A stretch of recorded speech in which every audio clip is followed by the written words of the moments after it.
I was doing a radio show with Chuck, and he asked me, hey, Coach, about he said rickety ride. I said, no, it's a raggedy ride is better than a smooth walk. And that's what my mentor used to talk about. And that means, you know, if I'm a guy over here and I got a little jalopy and it barely runs, and let's say Pat, for instance, Pat's cool, we got a smooth walk. He ain't got no car. If he got to go 50 miles, guess what? He better jump in my raggedy ride, or he can walk it. So when you talk about this game here, I thought it was a game that defense won in the end. Hats off to Mike Bolton and what he's doing with that basketball team. You know, they came over here with two of their better players not playing, but he found some other guys that really came out and played extremely well. They started off the game fast, and even as they finish up the half fast. But you know, I always say basketball is a game of runs, and it's not a 20-minute game, it's a 40-minute game. I thought our defense was totally different in the second half. I thought we really kind of ranched it up and really made fatigue a factor going down the stretch. And we had guys that make plays, and guys been in those moments before, and the question was asked, you've been in so many games like that, but you look at the guys that were out there that are making the plays. Look at Trey Thompson. He makes a big block before he even gets that rebound going down the stretch. We were fortunate right there. They had two tips at the ball, and I don't know, some angel up there, but it just kept that ball out, and we were able to get the win. So it's a big win for us as we move forward in this season. Open up for questions. We'll start right down here in front to Bob. Thanks, Patrick. I appreciate that on your last deals. Hey, Mike, your last 5 wins have all basically been one-possession games. Well, what's been the key to that? And just, I don't know, does that age you quicker? Or just, how, as a coach, how do you deal with that whenever every game seems to be going down to the wire? Well, it just, you know, it's you know, you got to win games like that, Bob. I've been involved in a lot of games that have been close, and I got to say right now, the key is right now guys having poise. They don't panic. As a matter of fact, I may be getting frantic on the sideline, but they'll look at me and say, Coach, we got, Trey said it, Anton said it, Daryl said it, Coach, we got this. And true enough, they go out and they got multiple stops going down the stretch. What can I say? You know, the teams that we're playing, I mean, it's not a whole lot of difference between the teams when you think about it. Oklahoma State is a very good basketball team. We think we're a very good basketball team. We didn't shoot the ball well, especially in the first half. They shot over 50% in the first half, but in the second half they shot 22%. So that tells me we came out with the right mindset. Our offense wasn't as efficient as it always has been, but our defense was really good. And guys coming off the bench giving us some big minutes. We know that Daryl comes off the bench and he gets 22 points. He's the only guy in double figures. But how about those other contributors? A big tip in by Orlando Cook. Just some of the little things. C.J. Jones, 2 big threes that he knocks down. Darius Hall, a big steal. You know, after we miss a shot, he steal it and put it back in. So you got more guys, multiple guys that are, our bench is really developing. And I think is starting to become a factor with this basketball team. To your left, Coach, second row, Scott. Coach, how important were Dustin and Trey, not only in this game, but both wins this week? I thought Dustin Thomas was really big. He had 10 rebounds, probably his career, almost had a double-double.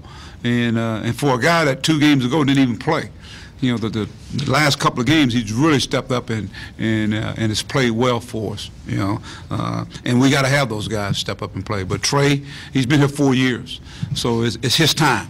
You know, obviously Daniel, we know he's a very talented kid, and but at the same time, I just think with Trey, his basketball IQ, it just surpasses a lot of guys out on that floor. And he's like a coach out on the floor, and he makes a lot of things a lot easier, you know, for other guys. And this is, you know, his body, his size out there, and the things he does defensively, offensively, screening, his passing, just his presence. He had 2 big steals. I think 1 or 2, 3 steals in that game going down the stretch. So, and all that stuff adds up. And Daniel, what can I say about him? He sat there all those minutes. Once he got that 4th foul, I pulled him out, and right there at the end, we needed a size guy in there. And Oklahoma State pressed us, and Ton got the ball. He had a 3-on-2. He took the shot, and thank God I had him in there, because he's a size guy that had energy. He was able to tip the ball in for the game-winning shot. So this is a team where each and every night is going to be somebody different to step up. All the way to the right, Coach. Yeah, Coach. A lot of stoppages, reviews. It got really mucky out there. Talk about how your guys kind of fought through all that going on, and it just was a very physical game as well. Well, knowing it was going to be a physical game, Oklahoma State, they're a team that really attacked the glass. I'm glad to see that. It looked like we neutralized. They had 13 offensive rebounds. We actually had 14, but that's what they do. They attack that glass, and we know we had to put some bodies on some people. And again, I think we shot 23. They shot 23 free throws. We shoot 18, and as you alluded to, there's a lot of stoppage, so a lot of stop and go, and so I think that's even how the game went. It was kind of spurted. It was some spurts there, but that's they called it that way, and you got to play it that way. Second row to your left, Coach. Coach, Anton had 6 assists and 0 turnovers today. He led your team, game high 6 assists. Last 3 games, all victories by the Hogs. He's had 15 assists and only 2 turnovers. Can you talk about the change in him, or what he's doing right now, stepping up to help lead this team as a facilitator? Well, he's one of the leaders, and he wants to win. I think one of the things I asked him to do is try to facilitate and make other people better. Because you have so many guys that you only got one basketball. When you got guys like Barford and Macon and a big guy like Daniel Gafford, now you got some options out there. Even Dustin Thomas, you got options to give the guys the ball and get your assist and be a playmaker. And I think he's starting to do that. He had a lot of open looks today that Norman Anton Beard knocks down. He 0 for 6. As a matter of fact, he turned some down because their zone was wide open. And but when you don't make shots, guys get a little tentative. And I thought we did that. CJ comes out and knocked a couple of down that really opened it up for us, but Ton just playing with his heart. To me, I always say, equate him, he's probably a miniature Corey Beck. I always thought he had he has that grit about him, and he's playing to win. That's all I can say. He's playing to win. To your right, Coach Dudley. You had 2 head coaches in here today, Coach Sutton and Coach Richardson, who have over 1,300 wins and have meant a lot to the university. Does it make it more special when they're in the building together? Oh, it's fabulous. I heard them over the speaker call the names out, and you can just tell by the tremendous applause, standing ovation, what these guys meant to Arkansas basketball, and having an opportunity to come here with Coach Richardson after Coach Sutton. Obviously, he set everything in motion, with the triplets and just the winning way, the toughness in Barnhill, one of the toughest places to play, sellouts after sellouts. And so for them to come and be here on that occasion, of course, and I worked with Coach Richardson, so, and I experienced that with him. And so, but to have those guys here, Hall of Fame coaches, that's special. That is really, really special. And it was special to our guys as well. Jalen's been really consistent lately. Tonight he kind of struggled. Was that just a factor of just that happens, or is it his minutes, or was it something Oklahoma State did? Okay. When you say struggle, did he struggle shooting the ball? Shoot ball, yes, sir. Okay. He struggled defensively? No, sir. No, I didn't think so. So he didn't struggle. He just had an off night shooting the basketball. I mean, he just went for 20-something the other day.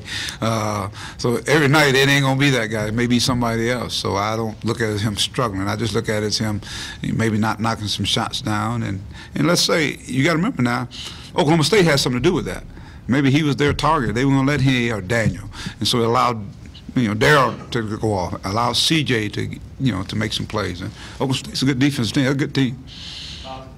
Darryl didn't score over there last year. He was 0 for 8 today. Obviously, a whole lot better for him and for you. So how big was it that Darryl scored like that and didn't have another struggle? I thought it was big for us. We were down. I mean, double figures. We were almost 16, 17. I don't know how far we went down, but in that first half. But he came down. He like back-to-back threes. We're down 13. Before you know it, we got the lead down in single digits in the first half.